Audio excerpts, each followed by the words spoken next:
नीति करेगी पार्वती को थप्पड़ मारने की कोशिश। पार्वती पकड़ेगी नीति का हाथ और सिखाएगी उसे सबक। सीरियल परिणीति में हाई वोल्टेज ड्रामा देखने के लिए मिल रहा है और इस ड्रामे में ट्विस्ट का तड़का लगने वाला है, क्योंकि नीति करेगी पार्वती पर हाथ उठाने की कोशिश, लेकिन नहीं जानती नीति कि उसके सामने खड़ी है पार्वती सिंघानिया, जो पकड़ लेगी नीति का हाथ। जी हाँ दोस्तों, दरअसल होगा कुछ ऐसा कि पार्वती अब आ गई है बाजवा हाउस मिसेज संजू बाजवा बनकर, और आते ही उसने घर में कर दिया है ऐलान कि आज से इस घर में सिर्फ उसी की चलेगी, वो ही इस घर की मालकिन है।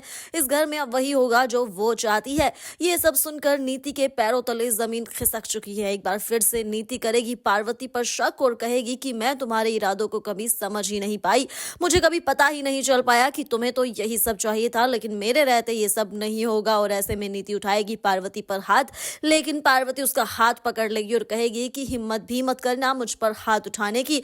याद रखना, मैं तुम्हारी कोई दोस्त परी नहीं हूं जो मैं तुम्हारी इस तरह की चीजें बर्दाश्त करूंगी। तुमने अगर मुझ पर हाथ उठाया तो मैं तुम्हारा हाथ तोड़कर यहीं पर तुम्हारे दूसरे हाथ में दे दूंगी। भाई नीति के होश उड़ने वाले हैं ये सब सुनने के बाद। जी हाँ दोस्तों, यहाँ पर होता कुछ ऐसा है कि नीति खुद ही पार्वती को मकर संक्रांति की पार्टी में इन्वाइट करती है, क्योंकि यहाँ पर सब मीडिया वाले आए होते हैं। नीति को अपनी और अपनी कंपनी की इमेज सुधारनी होती है, इसलिए उसने पार्वती को इन्वाइट किया कि वो संजू की पत्नी बनकर यहाँ आए, ताकि जो है उसका पॉजिटिव इफेक्ट पड़े मीडिया पर और उसकी कंपनी के शेयर एक बार फिर से लाइन पर आ जाए।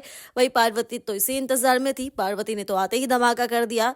घर में उसने अपना हुक्म चलाना शुरू कर दिया। उसने परी की माँ को घर में माँ का दर्जा भी दिला दिया।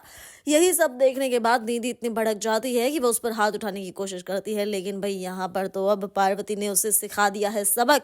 तो दोस्तों, आपका क्या लगता है कि क्या नीति यहीं पर रुकेगी और पार्वती को क्या अब नीति को घर से बाहर निकाल देना चाहिए? आप हमें कमेंट कर जरूर बताएं और इसी के साथ साथ तमाम खबरों के लिए हमारे चैनल को सब्सक्राइब जरूर करें।